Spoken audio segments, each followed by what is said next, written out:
doctor Juan Carlos Hernández. Bueno.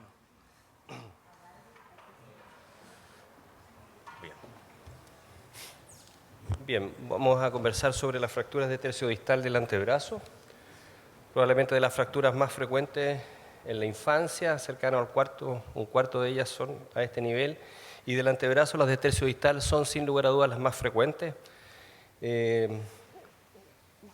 Tradicionalmente se decía hombres sobre mujeres, se ha ido eso equiparando. Lo más importante es el mecanismo de lesión, que en general son indirectas, y la gran mayoría son por mecanismos de hiperextensión, y eso define el desplazamiento del segmento distal, que es hacia dorsal. Cuando el mecanismo de lesión es en flexión, que es menos habitual, el fragmento distal se va a volar, y eso no es menor porque la maniobra de reducción tiene que ser inversa al mecanismo que la provoca. Entonces no todas son iguales, eso ocurre para todo el tipo de fractura, a pesar de que hay con mucha frecuencia de un tipo, siempre hay que observar bien antes de hacer las maniobras de reducción. No es menor que existan fracturas a dos niveles, que pueden ser evidentes como estas, en que hay una fractura distal asociada a una fractura más proximal en el mismo segmento, y estas que no son tan evidentes con una fractura que se ve el rasgo de fractura, y uno debe analizar también fracturas incompletas en el resto del segmento. Así que búsquenlas, por favor. A este nivel se pueden producir, al igual que en otros segmentos yuctaarticulares, fracturas que comprometen la articulación, fracturas que comprometen el cartílago de crecimiento o fracturas más bien metafisiarias. Y dependiendo de ello va a ser la clasificación que vayamos a utilizar. En nuestro servicio, para las fracturas que comprometen la fisis, utilizamos la clasificación de Salter y Harris.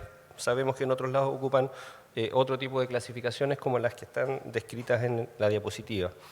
Para las fracturas metafisiarias nos remitimos a clasificarlas si son completas o incompletas, si están desplazadas o no, tendiendo siempre a entender el mecanismo de lesión y proponer un tratamiento acorde a este mecanismo.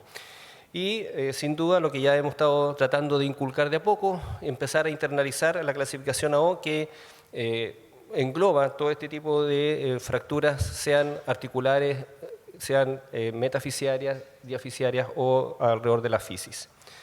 Ante una fractura, sea de tercio distal o cualquiera en realidad, lo que uno persigue en los niños, más que en los adultos, es realinear los segmentos, más allá de la anatomía.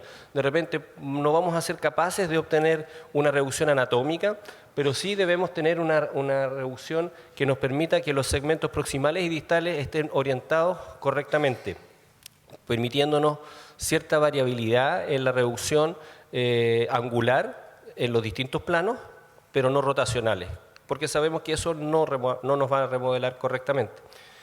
Y tratar de que la orientación de la articulación sea la correcta. En base a eso vamos a poder tener buenos resultados funcionales y menores secuelas a futuro.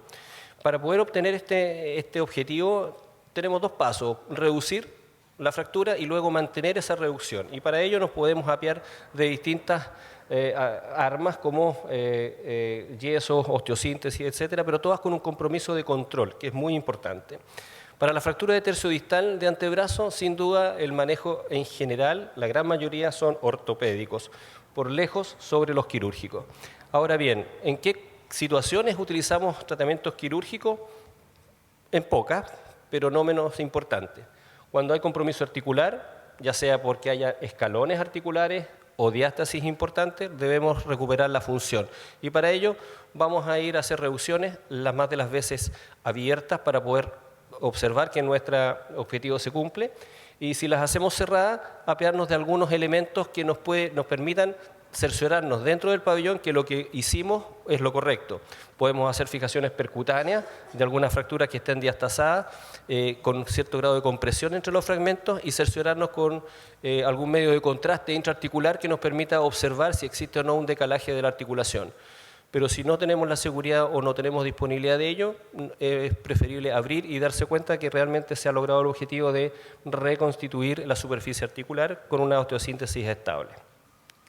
Otra indicación quirúrgica de las fracturas de tercio distal de antebrazo es la condición de exposición de la fractura, y en este sentido lo que requiere de la cirugía es ir a hacer el aseo quirúrgico. La osteosíntesis o estabilización Puede ser incluso con yeso sin requerir algún grado de osteosíntesis interna o externa. Muchas veces como que se sienten obligados a que vamos a pabellón, hacemos un aseo y tenemos que ponerle algún método de osteosíntesis. Probablemente no sea importante en esta fractura, sobre todo en que si uno logra una adecuada reducción y una buena estabilización, son bastante estables. Y algunas fracturas metafisiarias en las cuales la reducción se hace muy difícil o prácticamente imposible, básicamente por interposición de partes blandas, la musculatura alrededor de este segmento, sobre todo cuando los desplazamientos son más bien volares o están muy manipulados el foco de fractura, y ahí bueno, uno tiende a hacer una reducción abierta y una estabilización con algún método que tenga a mano.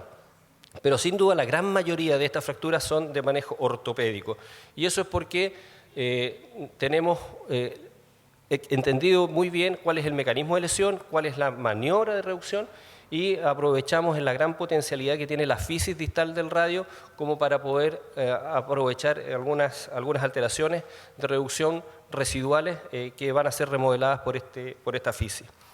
Lo que nosotros pretendemos es que nos queden anatómicas, pero si no somos capaces de lograr eso, lo que por lo menos sí debemos exigirnos es que haya una realineación en los planos de movimientos en forma correcta sin permitirnos rotaciones residuales.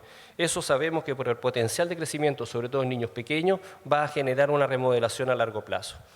Cuando las fracturas son incompletas, en rodete, vamos a poder ofrecer un tratamiento bastante simple. Yesos por corto periodo de tiempo, 3 a 4 semanas.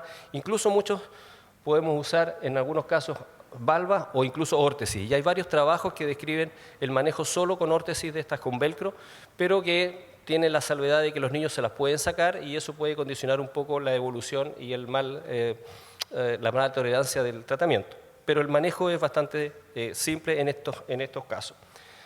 El tema mayor se produce cuando tenemos fracturas que están desplazadas o anguladas, cuando hay una alteración en los ejes. Y en estos casos, en nuestro servicio al menos, todos estos pacientes son llevados a pabellón. Nosotros no utilizamos anestesia focal, sabemos que en algunos lados sí lo hacen, pero nosotros tenemos el recurso y hacemos todos estos pacientes en pabellón. Y ante esta situación tenemos dos grandes cosas que pensar. Lo primero es lograr la reducción adecuada y luego mantener esa reducción. Para lograr la reducción hay varias alternativas de manipular los fragmentos. Hay que ser cuidadoso con esto. El periósteo que está contiguo al foco de fractura, que está roto también porque ha habido un desplazamiento, es una ayuda para nosotros. Si somos demasiado enérgicos en las maniobras, vamos a aumentar el edema, vamos a romper más el periósteo y vamos a generar más inestabilidad de la fractura de la que tiene. Y el periósteo nos puede ayudar en mantener esa estabilidad futuro. Por lo tanto, es un aliado al que tenemos que tenerle respeto. Podemos manipularla de esta forma o hacer tracciones y contratracciones para lograr reducir los fragmentos, o en aquellas fracturas que son sobre todo muy distales, en que en la posición de las manos es difícil poder localizar el foco, o en fracturas o en pacientes que son más bien gorditos, cuesta a veces palpar los focos, los fragmentos de la fractura, y las tracciones con estas atrapadedos son bastante útiles. ¿Qué pasa con la tracción y contratracción exagerada? Muchas veces eso lo que nos va a generar es que esta tracción longitudinal pura lo que hace es comprimir los fragmentos, los aplasta unos contra otros y mantiene interpuesto la zona del periósteo que está desflecada alrededor del foco. Eso, aunque uno logre igualar la longitud, se va a interponer en el foco de fractura y uno puede salir del pabellón con un paciente reducido, con un muy bonito yeso visto en la pantalla, y en la radiografía de control ver que se ha redesplazado dentro del yeso, porque quedaron partes blandas interpuestas. Por lo tanto, dentro de los tips para poder lograr la longitud y la reducción, lo mejor es restableciendo la longitud con una hiperextensión, porque es la fractura más frecuente, con un componente dorsal del fragmento distal, una hiperextensión del fragmento distal de tal manera de que con una contracción adecuada logremos que las corticales dorsales de los fragmentos proximales y distales lleguen a unión, y en ese momento, teóricamente, el periósteo de estos dos fragmentos no está interpuesto en el foco, porque uno se asegura que están los cabos óseos tocando, y en ese momento entonces realizamos la maniobra de angulación o de traslación hacia volar para poder realinear los focos tal como lo hace aquí el maestro en esto, que es el doctor Wilkins. Esta foto es de él, y podemos restablecer la orientación, la longitud sin interposición de partes blandas. En ese momento hemos logrado el objetivo y vamos a pasar a mantener la reducción con un yeso adecuado. Les decía que cuando las fracturas son muy distales, con esta chapita nomás de metáfisis habitualmente muy pequeña, los podemos someter a esta tracción y contratracción y ayudarlos un poquito con una pequeña maniobra si fuera necesario. Una vez que hemos logrado la reducción, lo que debemos hacer es colocar un buen estabilizador externo, que es el yeso. Y esto no es fácil y lo vamos a ir viendo, cada uno de ustedes va a ir dándose cuenta de que no es algo simple de hacer, no hay que tirar el yeso como dice también el doctor Wilkins, tanto hay que preocuparse de la forma del segmento que vamos a inmovilizar como de la cantidad de yeso que vamos a poner. Porque una vez lograda la reducción con este yeso, que ustedes ven que no respeta ninguna de las formas del antebrazo, es un yeso más bien tipo plátano, como dice el doctor Wilkins, y esto, sin duda, que va a hacer que una fractura que hemos logrado reducir adecuadamente va a perder la reducción dentro del yeso. Por lo tanto, nuestro estabilizador externo no nos va a ayudar. Lo que debemos tratar de hacer es mantener una forma en el yeso que sea que esté en relación directa con la forma del segmento que nosotros estamos estabilizando en forma externa. Y para eso, en el tema del antebrazo, este debe ser ovoideo, ovalado, no puede ser redondo. Tiene que seguir la rectitud por ambos lados, tanto del radio, siguiendo el primer rayo en la mano, que le va a dar entonces la estabilidad y evitar la traslación radial del segmento distal, y por el lado cubital, ir recto en el segmento del antebrazo y cubitalizado hacia la mano, de tal manera de disminuir la posibilidad de redesplazamiento de la fractura. Entonces, lo que hacemos es medir esto dentro del yeso con estos indicadores o índices de yeso que están establecidos como para poder predecir si el yeso que pusimos, evaluarlo objetivamente, está bien puesto y poder decir esta fractura lo más probable que se mantenga bien reducida o vamos a perder reducción.